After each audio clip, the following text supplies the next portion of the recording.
Good afternoon, ladies and gentlemen, and welcome to the Luxembourg American Cemetery.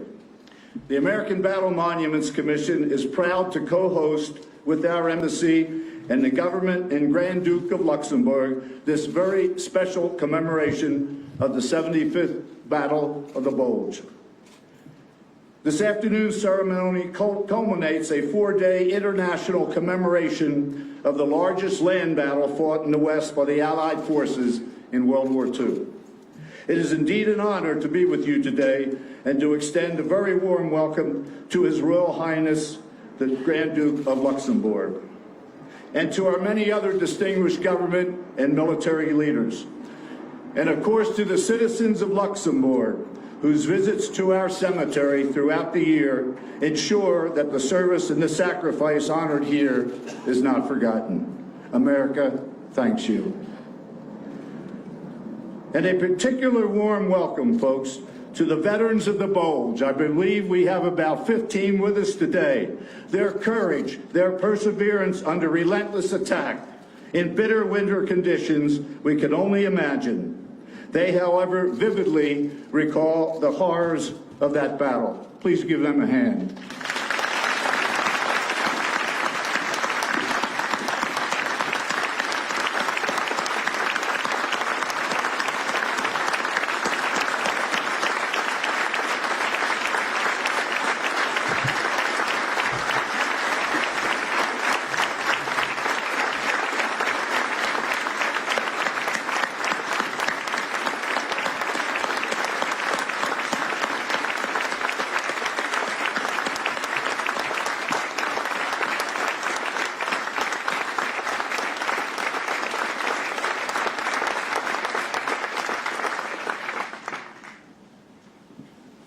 Thank you. The mission of the American Battle Monuments Commission is to commemorate the service and the sacrifice of United States Armed Forces. And it's a sacred duty that we perform on behalf of the American people every day. We do this by tending the graves and the memorials of our fallen servicemen and women that are buried and memorialized at our 26 American cemeteries around the world. We do so also by preserving the stories of their deeds and those that fought by their side, that bequeath the blessings of freedom to generations yet unborn. We are guardians of the war dead entrusted to our care, documenting and preserving the stories that they can no longer tell. For the American soldier, the Battle of the Bulge is second in scale only to the Meuse-Argonne campaign that ended the First World War. Today, the guns are silent. The battlefields lie lush and peaceful. But there was nothing quiet or peaceful about the Bulge. The Ardennes forest was devastated as the outmanned Allied forces bent but did not break under the withering assault. For 6 weeks, the battle raged in some of the coldest weather any of those on the ground had ever experienced. We had more than 15,000 cold weather-related injuries. Nearly 10,000 American soldiers were killed, more than 45,000 were wounded, and more than 20,000 missing or captured. Winston Churchill said of the Battle of the Bulge that it was undoubtedly the greatest American battle of the war and will, I believe, be regarded as an ever-famous American victory. So we began this weekend right here, this weekend of commemoration in this cemetery on Friday evening. Each of those headstones in front of you in the hallowed grounds was illumined by a candle, a beautiful and simple act of remembrance of what they did for us 75 years ago. Each candle, a reminder of our responsibility to keep the torch of freedom brightly as a guiding light for generations to come. Whenever I visit one of our ABMC cemeteries, I am reminded of the poetic words of the great Archibald MacLeish from his poem, The Young Dead Soldiers. They say we were young, we have died, remember us. They say we leave you our deaths, give them their meaning. Today, by our presence, we give their deaths meaning. For the character folks of the country can be determined by the way it takes care of and remembers its war dead, and it's a measure of its very heart and soul.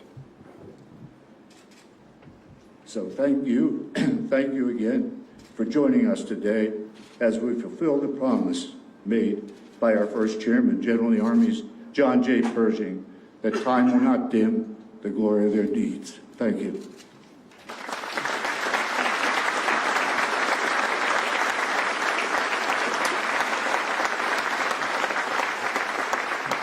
Thank you, Mr. Secretary.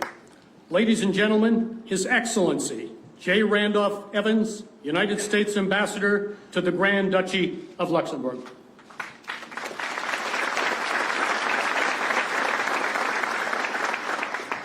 His Excellencies, the many VIP guests, so many of my friends and colleagues, it is an honor to be here.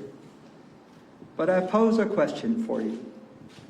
And the question I pose is, why are we here? Why are we here now? Why are we here on this day? Why are we here at this cemetery? If you think about that question for a moment, you will realize that the answer is actually a little different than you're probably imagining. The reason that we are here is because we can. Why can we be here? Why can we honor those who made the ultimate sacrifice? Why can we be here to honor these men who put everything on the line? Why can we be here to honor these men and one woman who did in fact give it all? Why is it we can be here to thank them all for the sacrifices they make every day? And it is because there were those who were willing to stand up. They were willing for those in the name of freedom, independence, democracy, the ability to have free spirit, to be whoever we wanted to be. They were willing to do everything so that we could have that right. And we all chose to come here this day, at this moment, to say thank you. Thank you for their service. Thank you to your service. Thank you to the service of all of the fine servicemen that are in the audience today. And thank you to the United States of America, the Grand Duchy of Luxembourg, all of the wonderful allies that stood with us in the face of oppression and tyranny, to say, no, we will never give in, because what we believe in is the very ideal that sets us free. Thank you.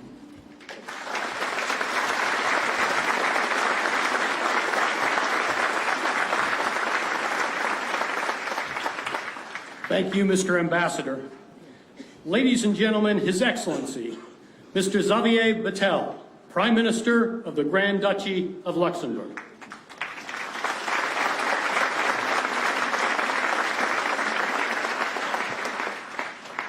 Your Majesties, allow me first to extend my heartfelt and warm salute to the veterans of World War II who are among us on this very moving and symbolic afternoon. Madam Speaker, Mr. President, dear Secretary of Defense, Excellencies, dear guests, ladies and gentlemen, during the unusually severe winter of 44-45, the Nazi regime launched a desperate surprise attack on December 16, 1944, on the Western Front. They planned to go through the Ardennes region, hoping to capture the port of Antwerp. This was crucial for the supplies of the British and American allies, and perhaps to drive a wedge between both armies and bring about a seventh Dunkirk.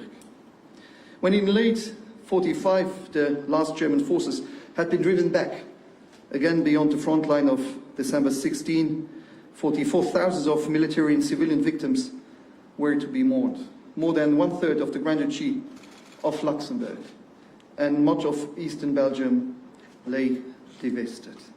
And yet we know what, without resolute and courageous action of General Patton, the strategic situation might have gotten out of hand for the Allies against Hitler.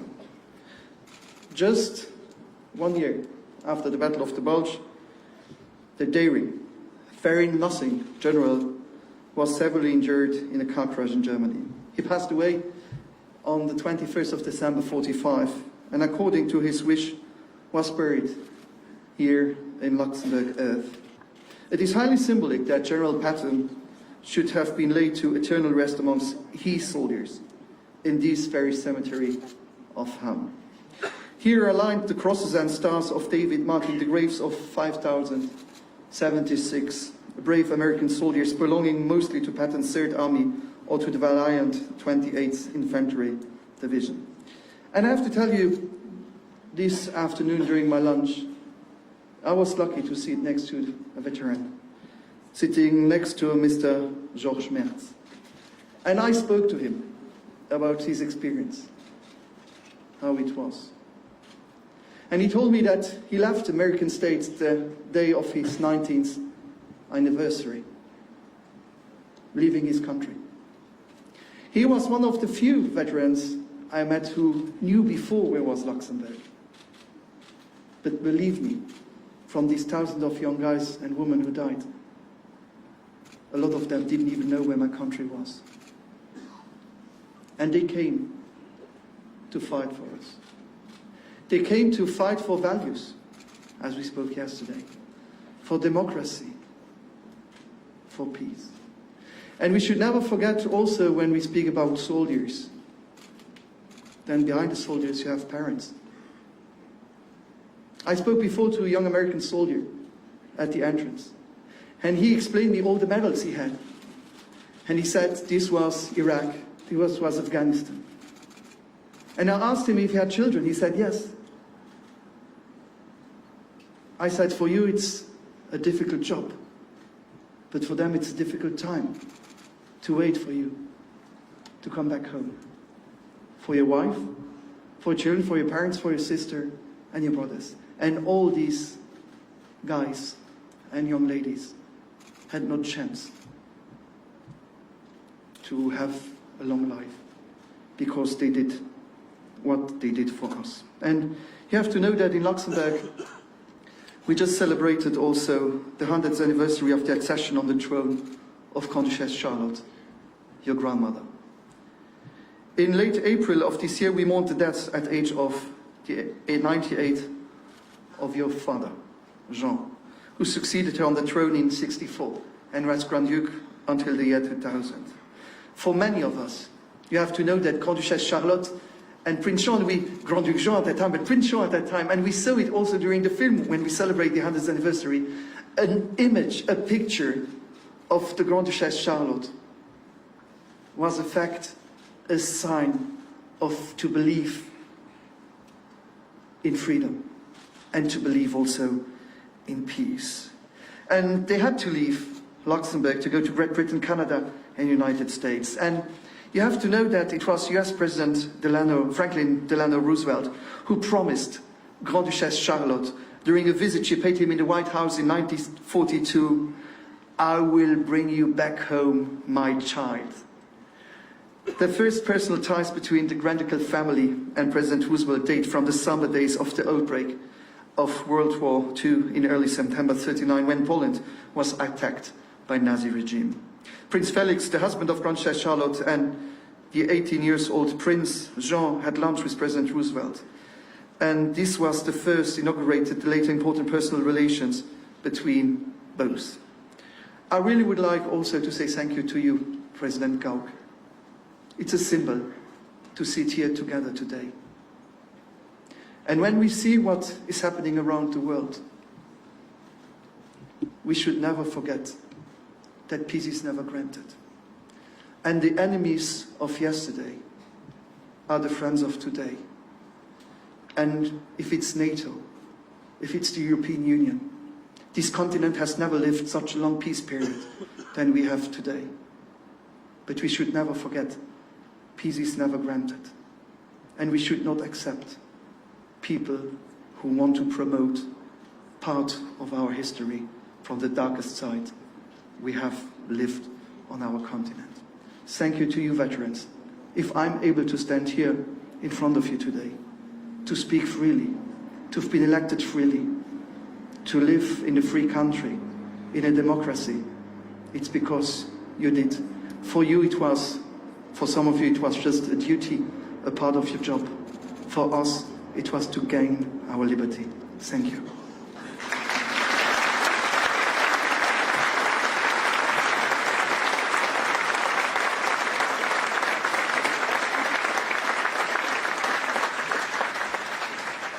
Thank you, Mr. Prime Minister. Ladies and gentlemen, the United States Secretary of Defense, the Honorable Dr. Mark T. Esper.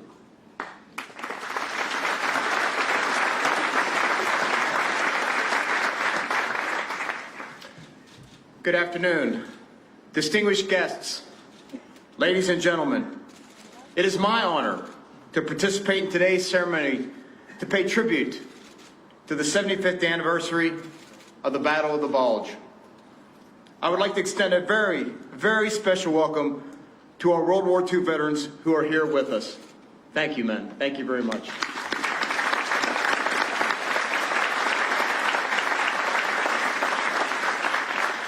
Your stories are remarkable, and we will forever be grateful for the incredible sacrifices you made in defense of our freedom so many, many years ago.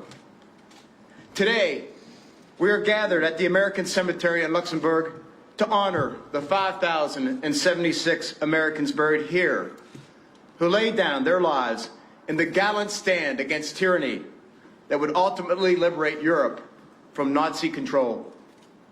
This ceremony, on these beautiful and peaceful grounds, commemorates their sacrifices, along with the more than 500,000 others who faced great peril as they fought to push back Hitler's last major offensive on the Western Front of World War II.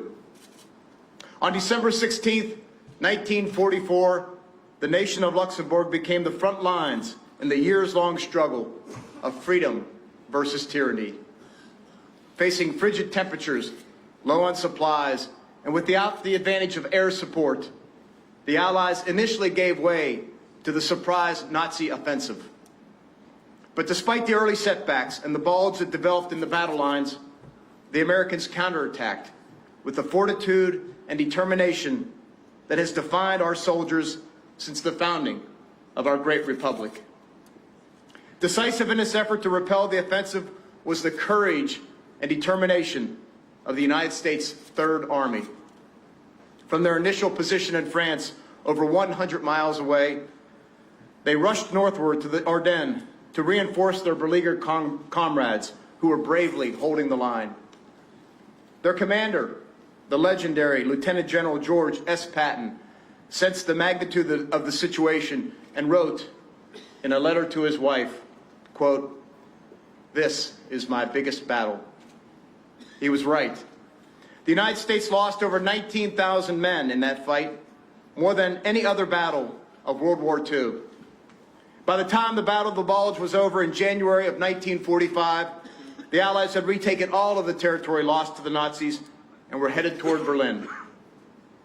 But the real story of the Battle of the Bulge is the story of the soldiers who banded together, who fought together, and who worked under the most trying circumstances to preserve the Allied victory that was years in the making. The American soldier was resourceful, skilled, and innovative. He had grown up during a Great Depression. He knew hardship. When chaos ensued, units were broken apart, men were driven from their positions. These soldiers rejoined together and rebuilt their defenses. They were tough and tenacious and showed an indomitable spirit despite the adversity they faced.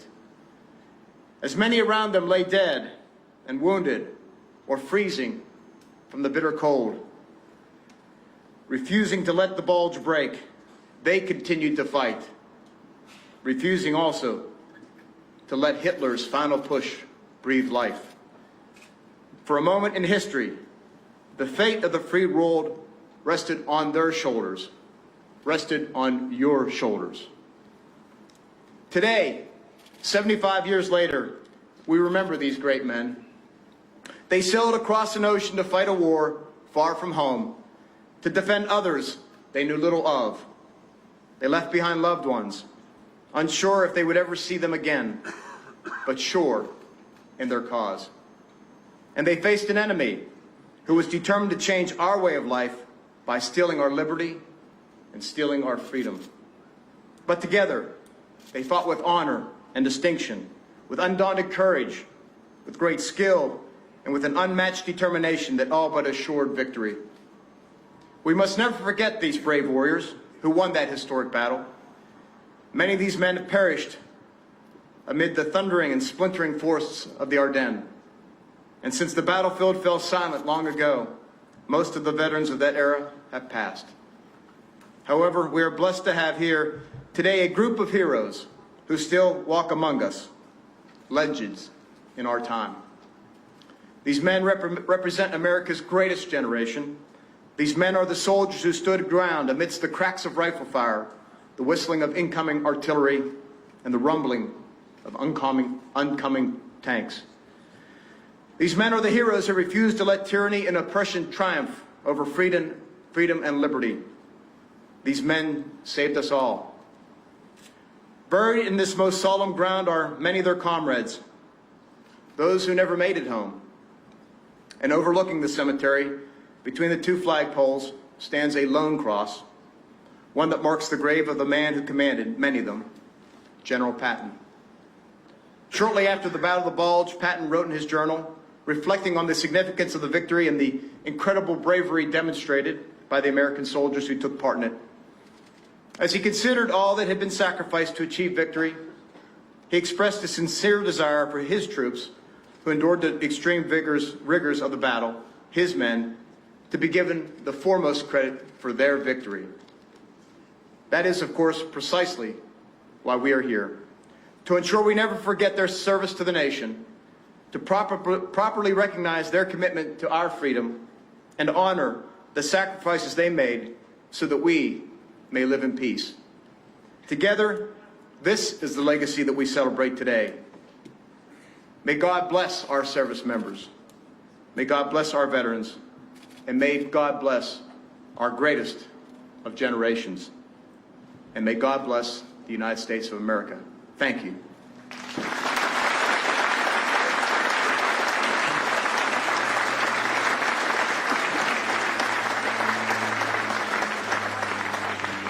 Thank you, Mr. Secretary. Ladies and gentlemen, His Royal Highness, the Grand Duke of Luxembourg.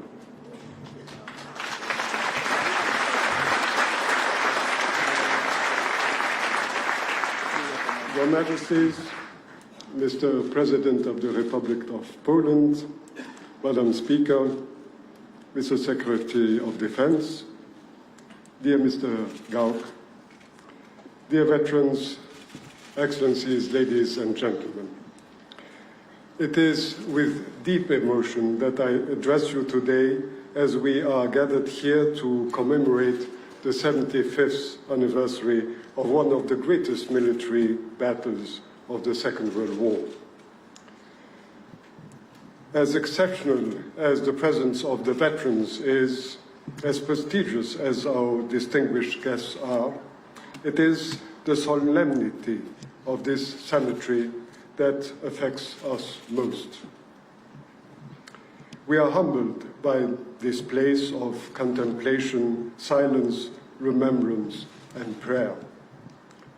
The American Military Cemetery, entrusted to the care of the United States government, will forever remain a sanctuary for my country. It symbolizes the fight of our independence as a free nation and is therefore part of our identity. The brave soldiers who found their last resting place here next to their general, General Patton, the liberator of Luxembourg, sacrificed their lives not only for their homeland, but for the freedom of our countries, for democracy and the rule of law. We are indebted and eternally grateful to them. They embody what President Franklin Roosevelt described as fighters for all humanity, not from one generation, but for all generations. 70 years ago, when Nazi troops launched the terrible offensive in an attempt to get to Antwerp and divide the Allied troops, a wave of destruction struck the Belgian and the Luxembourg Ardennes. The battle gave rise to exceptional bravery.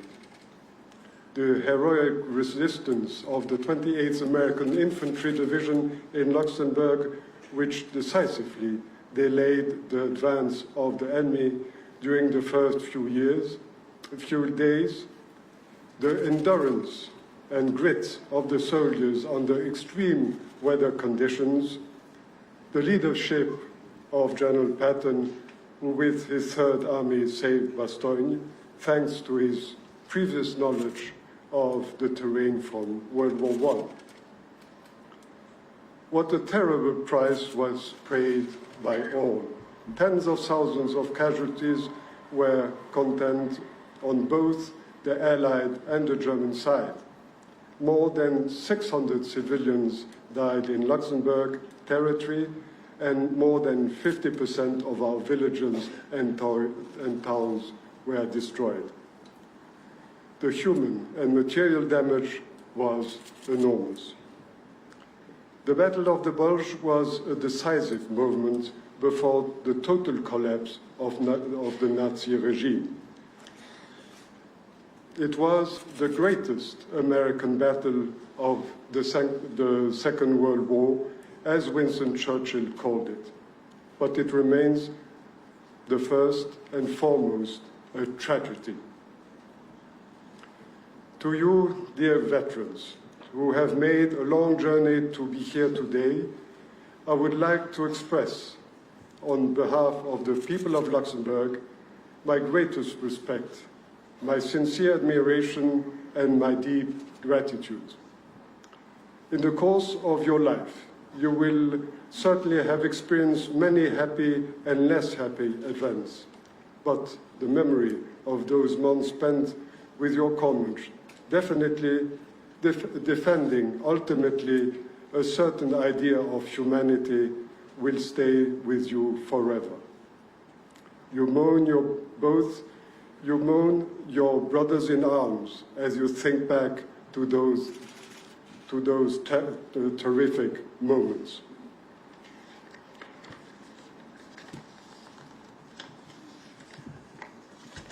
Your outstanding service has been a source of inspiration for generations of men and women. We commend you for your bravery and loyalty, which have made you the best ambassadors of an America fighting for freedom and human rights.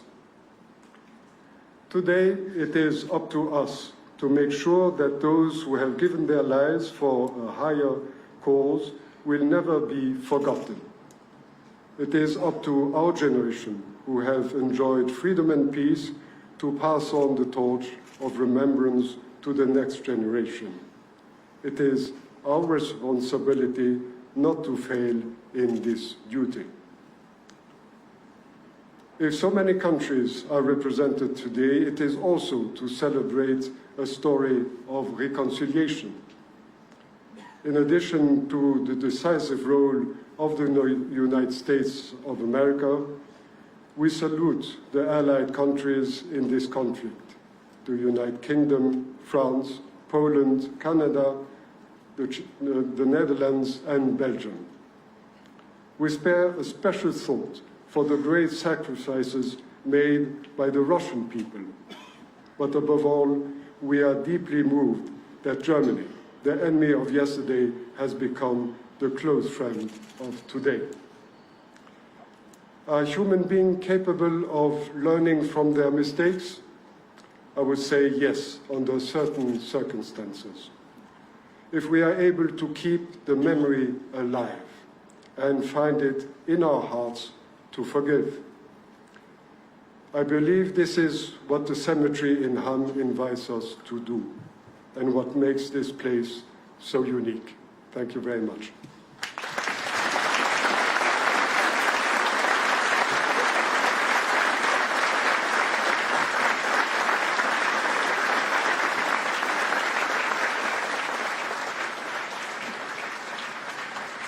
Thank you, Your Royal Highness. We will now observe a wreath presentation ceremony where 9 countries represented here today will pay tribute to the fallen Allied soldiers of the Battle of the Bulge. The first 4 wreaths will be presented by the Grand Duchy of Luxembourg and the United States of America. His Royal Highness, the Grand Duke of Luxembourg, the Secretary of Defense of the United States of America, His Excellency, the Prime Minister of Luxembourg, the Chairman of the American Battle Monuments Commission. Wreath Party, please stand and pay respects to your wreath.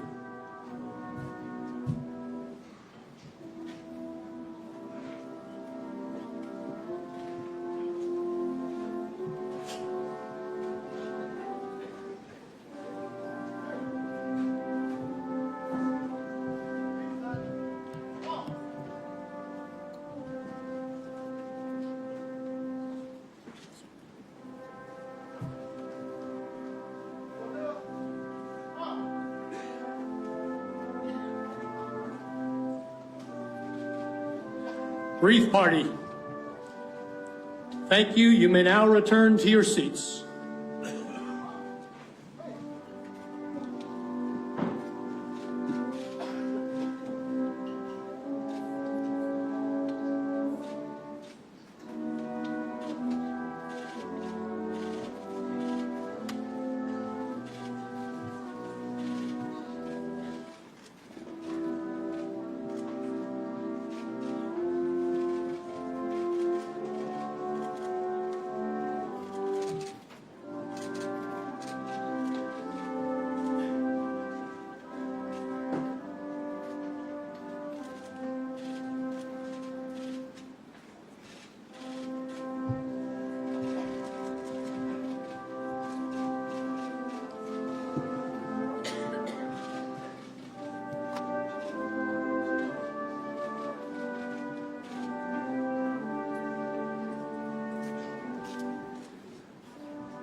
Wreaths will now be presented by the 7 visiting nations to commemorate this historic anniversary.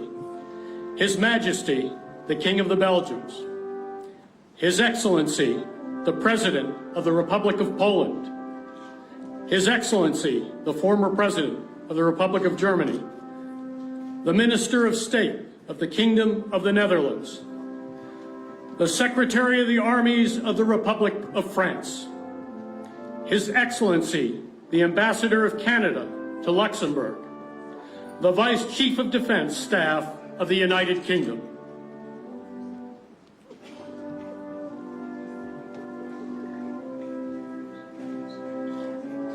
Please pay respect to your wreath.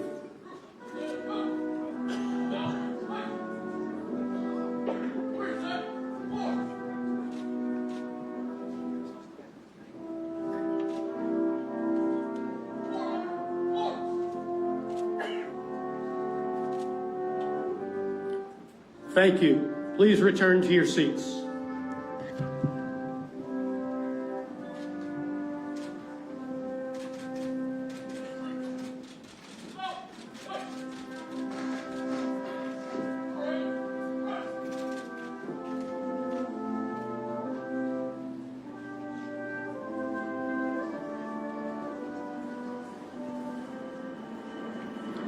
Ladies and gentlemen, please stand as we render a cannon salute to the fallen, followed by the Sonnerie Mort, taps, and the national anthems.